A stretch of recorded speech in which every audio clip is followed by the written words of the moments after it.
The mall was busy that evening. People were doing what they always did, shuffling through shops, chatting with their families, sipping coffee, and going about their lives like the world was safe. But it wasn't. Not for everyone. On the third floor of Daring Mall, tucked away in an apartment above the shops, there was a man beating a woman. It wasn't the kind of beating that stopped after a few slaps. No, this was the kind of beating that left marks. Bruises that didn't fade easily. Words that cut deeper than any knife. And for a young girl named Amara, it was a nightmare she couldn't escape. She had heard it all before. The shouting, the slamming, the glass breaking. It wasn't new. But tonight it felt different. Tonight, she was terrified. Terrified because she heard her mother scream louder than she ever had before. Save her. Please, somebody save her. He's beating my mom. Amara's tiny voice echoed through the nearly empty parking lot, her voice breaking with desperation as she ran barefoot across the cold concrete. Her tiny frame was shaky with fear, but she had no choice. She didn't even know why she ran to the Korean Mafia boss. She didn't know his name, but everyone in the mall did. His men, standing near their black sedans, looked like statues. Perfect, controlled, watching everything without ever speaking. But she didn't care about them. She needed help, and she needed it now. The moment she saw him, standing like a god among men, she ran straight to him. Straight to the man everyone feared. The man who ruled the underground with an iron fist. Chairman Kong Min-jae. Her little fists clenched around his expensive suit as she collapsed into his legs. He's beating my mum. Please, he won't stop. He locked the door. Amara sobbed, barely able to catch her breath. Min-jae looked down at the tiny figure at his feet. Her small hands were clinging to his black suit, her face streaked with dirt and tears. For a moment, his usually cold expression softened, but only for a second. His eyes scanned the parking lot, his men moving instinctively to surround him. The world around him shifted. The quiet tension that followed him wherever he went was thick now.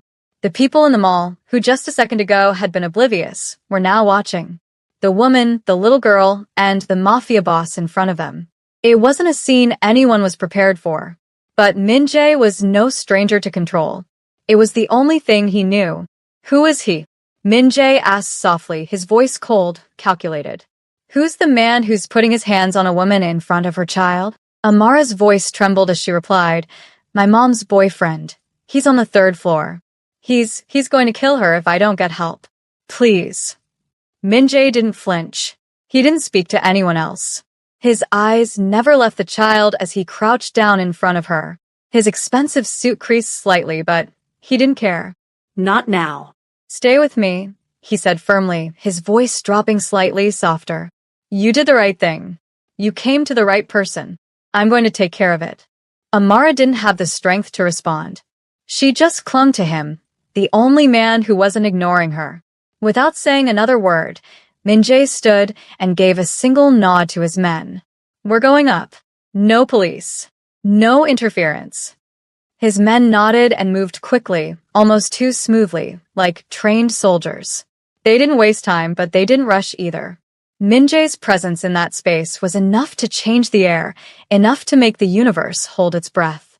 As the elevator doors slid open to the third floor, the sounds of shouting and the unmistakable crack of flesh hitting flesh filled the narrow hallway.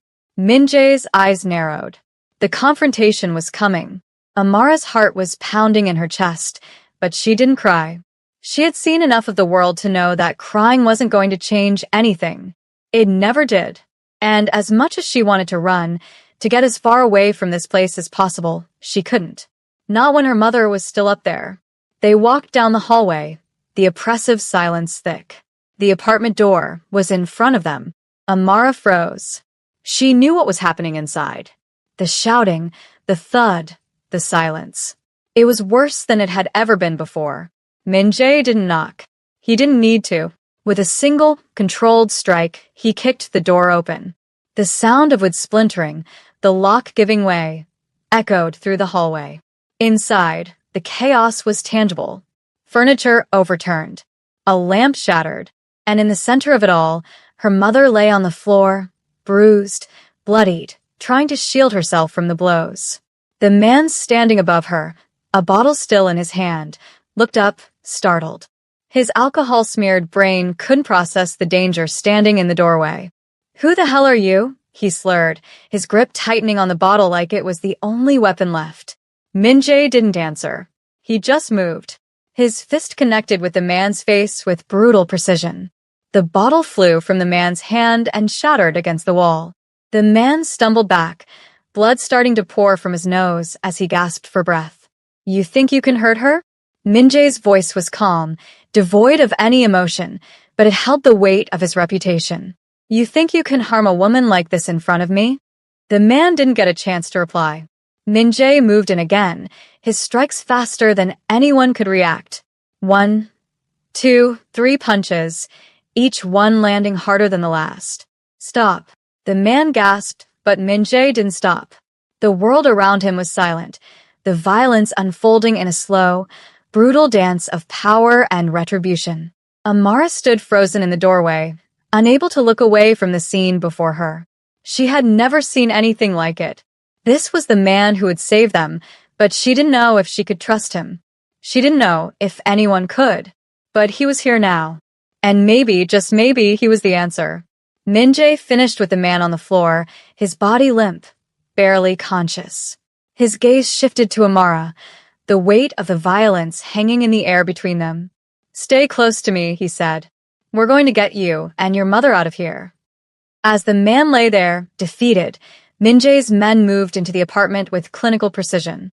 They were not here to play games. They were here to fix a mistake that had been made a long time ago. And no one was going to walk away from this without paying the price. The world outside would continue to spin, unaware of the moment that was unfolding in this crumbling apartment. But for Amara, her life had just changed forever. The man who had terrorized her and her mother was finished. But now, a new chapter began. One she didn't understand. One that she wasn't sure she wanted to be a part of. The silence that followed was more deafening than the violence. In the midst of the destruction, Amara's small form remained rigid, still clutching the fabric of Min-jae's expensive suit as he towered over the unconscious man on the floor. She stared at the man's crumpled body, her wide eyes filled with both confusion and something more, something deeper that even a 6-year-old couldn't fully understand. It was fear, sure, but also a strange sense of safety. The kind of safety you only get when you realize that someone, for once, isn't going to walk away. Her mother was still lying on the floor, barely moving, her face swollen from the brutal beating. She had been trying to shield herself, but the damage was clear. Min-jae's men had already moved in, efficiently, without a word. They were quick but thorough, their training making them a blur of motion as they handled the situation with practiced professionalism. A few were already checking the apartment for weapons, others were tending to Amara's mother, trying to stop the bleeding, making sure she was stable enough to move. Amara didn't know who to watch, her gaze flickering from her mother's unconscious body to the chaos that still unfolded around her. One of the men knelt beside her mother, a medical kit in hand, working fast to assess her condition. Another moved with cold precision, closing windows, ensuring no one could have witnessed what had just happened. Everything was being calculated. Everything was controlled. Min-jae crouched down slowly, his movements smooth, his dark eyes focused on the little girl standing frozen before him. He was like a statue in a museum, precise, deliberate, and unyielding. There was nothing soft about him. His suit was still immaculate, the expensive wool now stained with the dirt and blood from the fight, but he didn't seem to care. His eyes met Amara's, and for a moment, he didn't speak. He just studied her, taking in the sight of the little girl who had somehow found the courage to run to him for help. "You did well," he said quietly, his voice colder than she had expected. "You didn't run to anyone. You came to the right person." His words were calm, measured, but they hung in the air like a heavy weight. Amara didn't say anything. She didn't know how to respond. She just nodded once, her small hand still gripping his jacket, as if it was the only thing that kept her from collapsing. The room seemed to grow smaller, the air thick with unspoken thoughts, as if the walls themselves were holding their breath. Min-jae straightened up and looked over at his men, his gaze hardening. "Get them both out of here. Now." His words were in order, and his men moved instantly, no hesitation in their actions. One of them rushed to the unconscious man on the floor, while another started preparing the apartment for a quick exit. Amara didn't understand the urgency, but she could feel it. She had been in enough situations to know when things were about to get complicated. She followed Min-jae as he walked toward the door, his heavy footsteps echoing in the silence. She wanted to ask questions. Why was he helping them? What would happen now? But she didn't. She stayed quiet, her small hands wrapped around his jacket like it was her last lifeline. They made it to the elevator without a word being spoken. Min-jae's men had already cleared the path, ensuring no one would see them leave. The elevator ride was short, the soft hum of the motor, the only sound. But Amara couldn't ignore the pounding in her chest, the fear that was bubbling up again as they reached the ground floor. She had no idea where they were going or what was going to happen next. But for the first time in her young life, she didn't feel like she was in danger. Min-jae's presence, cold, calculated, and commanding, made her feel like she was protected, like she wasn't just a little girl in a world full of monsters. For once, she was safe. The moment the elevator doors opened, they were met by another set of Min-jae's men, who quickly ushered them out of the building and into the waiting black sedans parked out front. The air outside was colder than it had been earlier, the city lights flickering against the dark sky. The cars were sleek, high-end, and almost too quiet as they glided through the streets. Amara sat between her mother and Min-jae, still clutching the expensive jacket wrapped around her shoulders. Zephra, still unconscious, was gently placed in a car, one of the men carefully ensuring she was comfortable as they sped off into the night. Min-jae was in the front seat, his gaze directed forward, seemingly unaffected by the chaos they had just left behind. The world outside was oblivious to the scene that had just taken place, and Amara couldn't help but feel like she was in some kind of twisted dream. The drive felt like it lasted forever. Amara's small body was exhausted, her eyes heavy as she leaned against the cool leather of the car's interior. She didn't know where they were going. She didn't know how her mother would be. But she couldn't stop herself from feeling just a bit safer. For the first time in a long time, she felt like someone cared. After what felt like hours, the car pulled into a large, secure building. The gates opened smoothly, and the car entered without question, its headlights cutting through the darkness.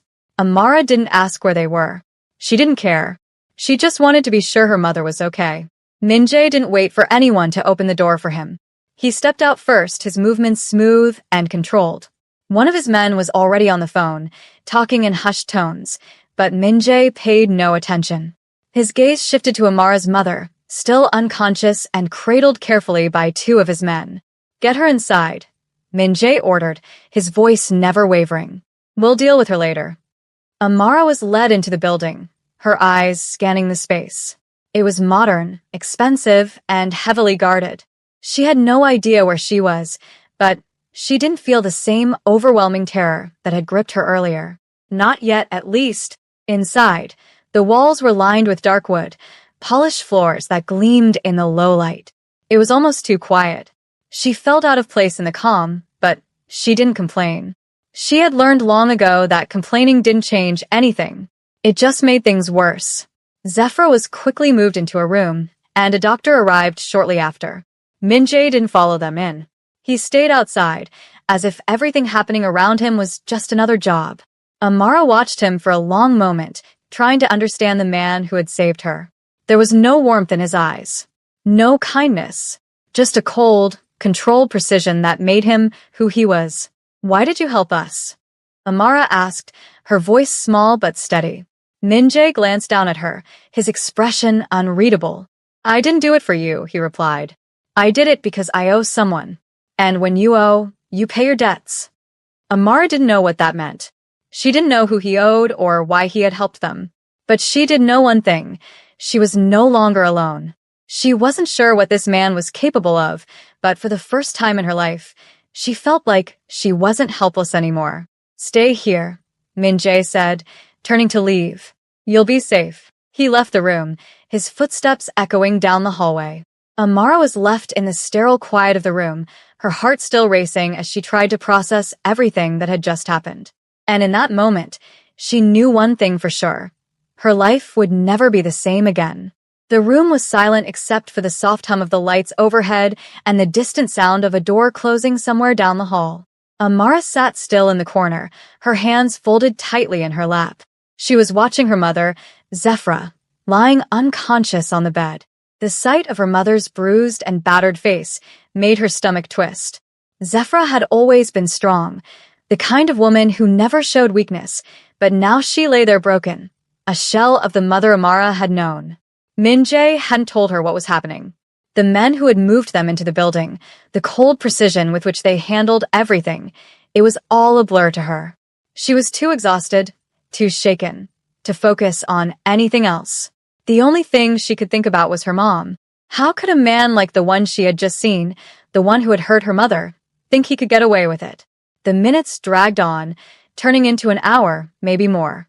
Amara had lost track of time. Her world had narrowed down to the small, sterile room where her mother rested and the man who had promised to keep them safe. But Amara wasn't sure what safe meant anymore.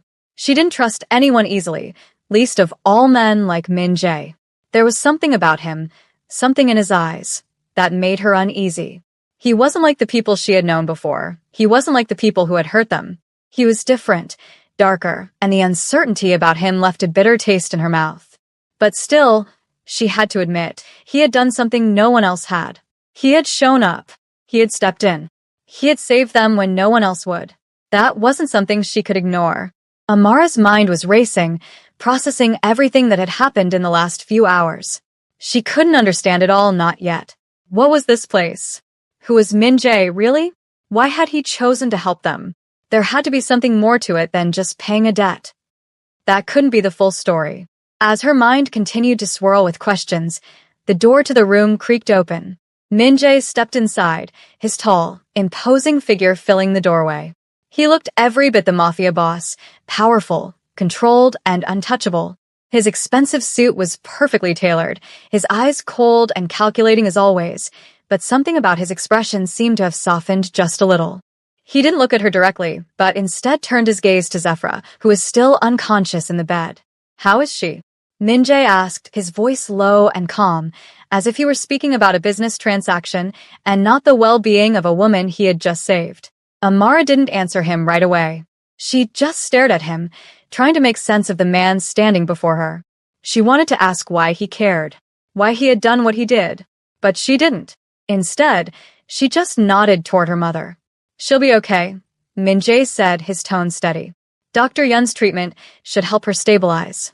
But she needs rest. A lot of it. Why did you help us?"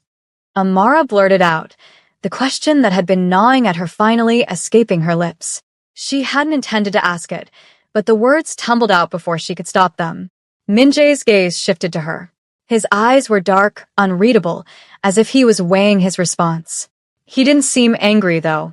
He didn't even seem surprised. He just looked at her with a kind of quiet intensity that made her feel like she was being measured. "I told you," he said after a long pause. "I owed someone." Amara furrowed her brow, confused. "Owed someone? You don't owe us anything." Min-jae didn't smile. He didn't seem like a man who would smile, but there was something in his eyes, something she couldn't quite place, that made her feel like he understood what she meant. "I don't owe you," he said. "But I owe the people who helped me when I needed it, the ones who gave me a chance when I was nothing. And I don't forget debts. I didn't save you to make myself feel good. I saved you because I can." His words hung in the air, and for a moment, there was nothing else. Just the weight of the silence between them. Amara didn't know how to respond. She didn't know if she was supposed to thank him, or ask for more, or simply accept what had happened. Min-jae stood there for a moment longer, watching her, as if waiting for her to say something. But Amara didn't have anything to say. She just stared at him, trying to figure out what kind of man could do what he had done. Finally, he sighed and moved toward the door. He turned back before leaving, his eyes catching hers once more. "I don't need gratitude, Amara," he said quietly. "What I need is for you to understand that you owe nothing. You don't owe me. You don't owe anyone. You just owe yourself the chance to get out of this alive." And with that, he left. The door clicked softly behind him, and Amara was left alone in the room with her mother, the weight of his words sinking in. She wasn't sure what that meant. She wasn't sure what any of this meant. But she did know one thing. Her world had changed in a way she couldn't undo. Time passed, and Amara's mother began to stir. Zephra's eyelids fluttered as she regained consciousness, her face scrunching with confusion as she tried to make sense of where she was. "Mom," Amara whispered, her voice shaky. Zephra's eyes snapped open, her gaze darting around the room before landing on her daughter. The look of recognition, of relief, filled her face. "Amara," she breathed, her voice hoarse. Where are we?" "You're safe," Amara said, her voice steadier than she felt. "We're safe. We're out of there." Zephra blinked, still processing. "But how? Who?" Amara hesitated before speaking again. "Min-jae. He saved us." Zephra's expression hardened at the mention of the man's name. She tried to sit up, but winced in pain, her hand clutching her ribs. "Min-jae? The Korean Mafia boss?" she whispered, as if the name alone could shatter everything. "Yes," Amara said quietly. "He came. He didn't let him hurt you anymore. He took us away." For a long time, there was only silence in the room. Zephra looked at her daughter, trying to understand. She wasn't sure if she was thankful for the help or if she should be scared of the man who had given it. "We owe him nothing," Zephra finally said, her voice firm, but still weakened by the pain. "You understand? We're not involved with him." Amara nodded, though she wasn't sure what the future would hold. "I understand," she said softly. But part of her still didn't. She didn't understand Min-jae, his world, or the way he had come to her rescue. For now, all she could do was wait. Wait for her mother to heal, wait for the world to stop spinning, and wait for the next decision that would change everything. But somewhere deep inside her, she knew the world would never be the same again. The days blurred together in a haze of sterile rooms, guarded entrances, and whispered conversations. For the first time in what felt like forever, Amara found herself in a place that wasn't defined by fear. It wasn't home and it wasn't normal, but it was safe. For now. The safe house in Gangnam was everything Amara had never known. The soft hum of the building's air conditioning, the polished marble floors, the quiet security that lingered just beneath the surface. It felt like a world apart from everything she had left behind. But it also felt like a cage. A gilded one, maybe, but a cage all the same. Zephra had been sleeping a lot. Her body was healing, slowly, but there was still a weariness about her that refused to lift. Amara watched her mother from the doorway of their new room, her eyes tracing the lines of fatigue on Zephra's face. She was scared, but she wasn't sure what she was scared of. Was it the people who had hurt them? Was it the life they had left behind? Or was it the quiet promises that Min-jae had made, the ones that had tangled them up in a world they didn't understand? Amara couldn't help but wonder about the man who had saved them. He wasn't like anyone she had ever known. He was different from the criminals she'd seen on the streets, different from the men who had hurt her mother. There was something unsettling about him, his calmness, his control, the way he moved like he was always 3 steps ahead. He wasn't a good man. Amara knew that. But he wasn't bad either. She didn't know if she could trust him. But the fact that he was still watching over them, that he hadn't turned them away, made her feel like there was still hope. And yet, part of her wanted to run, to take her mother and leave, to find a place where they could start over without owing anyone anything. But she also knew that was impossible. Min-jae had made sure they understood the stakes. He had promised them protection, but that protection came at a cost. A cost that Amara wasn't sure she was ready to pay. It was the middle of the afternoon when the knock came at the door. Amara was sitting by the window, watching the traffic below, her mind racing as usual. She wasn't expecting visitors, but in a place like this, nothing was ever truly unexpected. Zephra stirred on the bed, rubbing her eyes, her face still pale from the injuries she had suffered. She glanced at the door and then at Amara, her expression wary. "I'll get it," Amara said, standing up before her mother could say anything. There was something in her gut, a warning, an intuition that told her this visit was different. She walked to the door, her small hands shaking as she turned the handle. When she opened it, she wasn't surprised to find Min-jae standing in the hallway. But there was something different about him today. His suit was blacker than usual, the edges of his collar sharp and neat, but his eyes, they were sharper. There was an intensity there that made her stomach tighten. He wasn't here for pleasantries. He was here for business. Amara, he greeted her, his voice calm as ever. Is your mother awake? Amara nodded, stepping aside to let him in. She didn't know if she should feel relief or fear. Min-jae wasn't someone you could read easily. He was like a predator in a room full of prey, always in control, always calculating. Zephyra was sitting up now, rubbing her sore ribs. Her eyes met Min-jae's as he stepped into the room, his presence filling the space. There was a moment of silence before she spoke, her voice still strained from the beating. What do you want from us? She asked, her tone flat but firm. Min-jae's eyes flicked to her, then to Amara, before he spoke. Nothing from you. Not yet. Zephyra's brow furrowed. Then why are we here? Because you're safe, Min-jae replied. And I'm keeping my promise. But things are changing, and you need to be prepared. Amara's pulse quickened at the mention of change. What kind of changes? She asked, her voice barely above a whisper. Min-jae didn't answer right away. Instead, he turned his attention to the window, his posture relaxed, but his eyes scanning the street below with a familiarity that sent a shiver down Amara's spine. Things are more complicated than you realize, he said after a long moment, his voice low and steady. The men who hurt you, they weren't just criminals. They were part of something bigger. Something you don't want to be involved in. Zephyra's gaze sharpened. What are you talking about? The Russians, Min-jae replied, his voice colder now. The Bratva. They're not just pushing drugs and guns. They're moving people, women, children. And they've been using your ex-boyfriend as a pawn in their game. His betrayal isn't just about you. It's about a network of criminals who've been running operations across Asia and Europe for years. Amara's stomach dropped. The Bratva? She had heard the name before, whispered in dark corners. But she had never imagined it would come this close to her. Min-jae turned back toward Zephyra, his eyes piercing.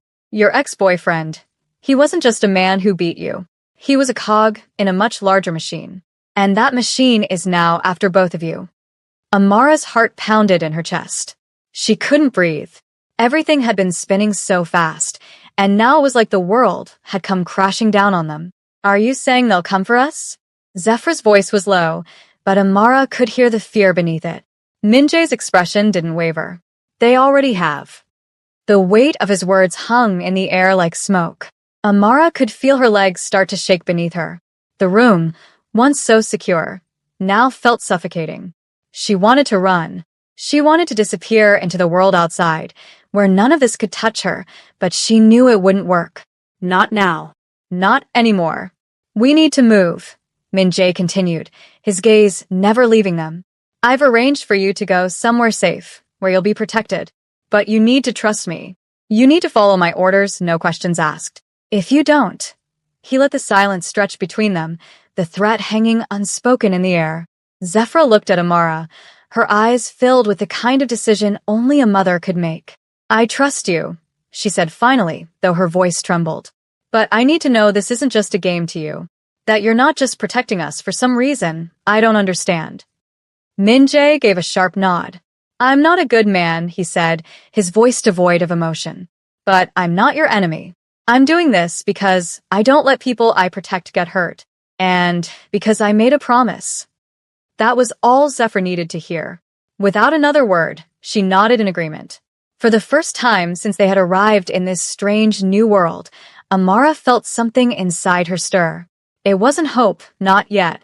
But it was something. Something that told her maybe, just maybe, they had a chance at surviving this. Min-jae turned and walked toward the door, his footsteps echoing softly. Pack your things, he said over his shoulder. We leave in an hour.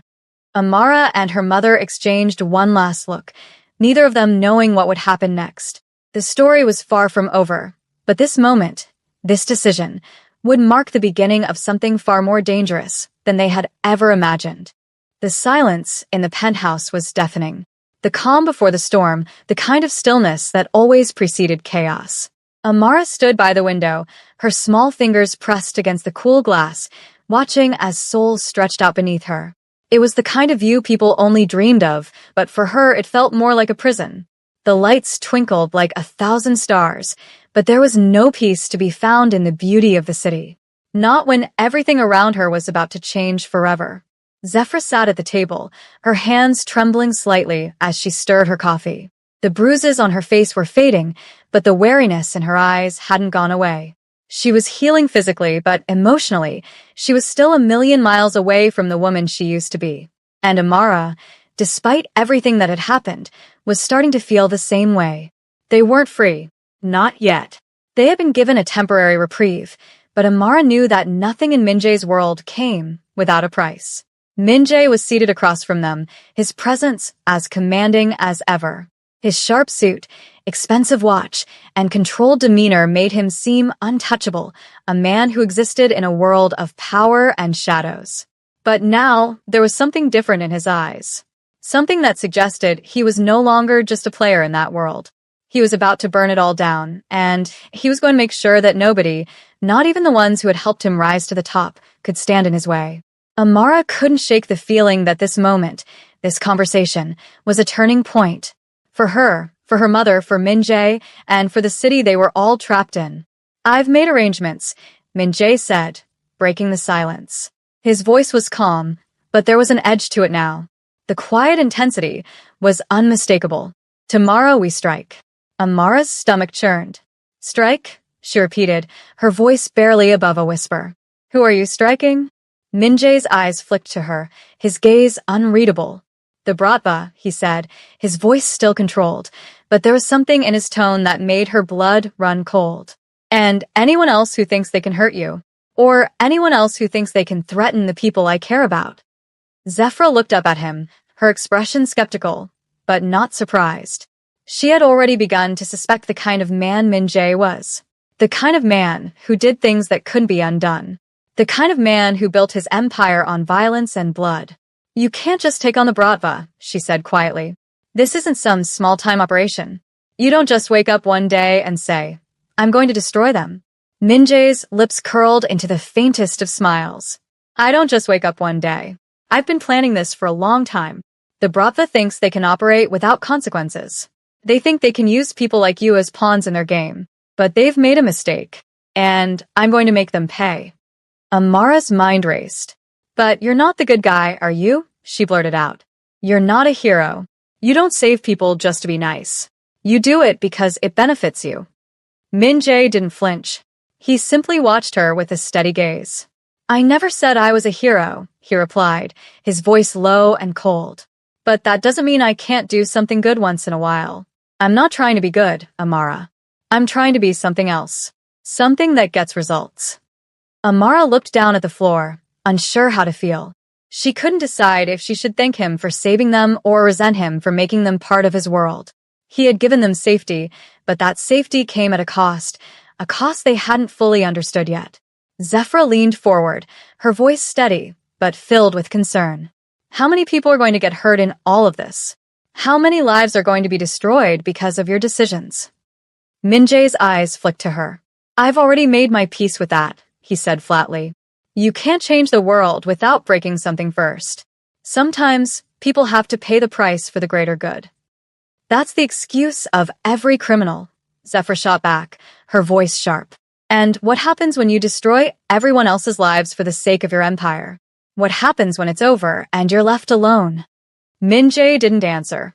Instead, he stood up, moving toward the window. The city outside seemed so far away now, so distant. He had already made his choice. There was no going back for him. There was only the fight ahead. "You don't understand," he said softly, almost to himself. "I don't have the luxury of regret. I've fought my way to the top, and I'm not going to let anyone take that away from me. Not again." Amara could feel the tension in the room tightening, and she wasn't sure if she was afraid of Minjae or of what he was going to do next. He had promised to protect them, but now she was starting to understand the true weight of that protection. It wasn't just about keeping them safe from the Bratva. It was about keeping them in his world. A world that demanded loyalty, obedience, and, sometimes, blood. Minjae turned back to face them, his eyes cold and calculating. "I'm giving you both a choice," he said, his voice commanding. "You can stay here, in safety, and live the life I've given you. Or you can walk away and take your chances in a world that will never forget what happened to you. Zephra's expression hardened, her protective instincts kicking in. We don't owe you anything, she said firmly. You gave us protection, but we never asked for this. We never asked for you to make decisions for us. Min-jae's lips tightened, but he didn't argue. I'm not asking for anything, he said quietly. I'm giving you a chance. But you'll have to decide if you want to take it. There was a long pause as the three of them sat in the silence, the weight of Min-jae's words hanging heavily in the air. Amara looked at her mother, then back at Min-jae. She knew this was a turning point, the moment when everything could change. She wasn't sure if they were doing the right thing by trusting him, or if they were just trading one kind of cage for another. But in that moment, Amara made a decision. She stood up, her voice steady despite the uncertainty that clawed at her insides. We'll stay, she said, her eyes locked on Min-jae. But only if you promise us one thing. If you're going to make us part of this, you're going to make sure we're never the ones who are left behind. Min-jae studied her for a long time, as if weighing the sincerity of her words. Finally, he nodded, his expression softening just a little. I can promise you that, he said. But remember, the world doesn't owe you anything. And sometimes, the only way to survive is to make sure you don't become a liability. Zephra stood up, placing a hand on Amara's shoulder. Then we're in this together, she said quietly, her voice filled with both determination and uncertainty. We'll survive this, but we won't be your pawns. Min-jae nodded. Fair enough, he said. We all have our roles to play. And with that, the door closed behind him, leaving Amara and her mother alone in the silence of the penthouse. Outside, the city stretched out before them, glittering with the promise of both danger and opportunity. Amara took a deep breath and turned back to her mother. What now? She asked, her voice barely above a whisper. Zephra didn't answer right away. She simply pulled Amara into her arms, holding her close as they both stood there in the dim light. They didn't know what would come next. They didn't know what the future held. But for the first time in a long time, they felt like they might have a chance. The end.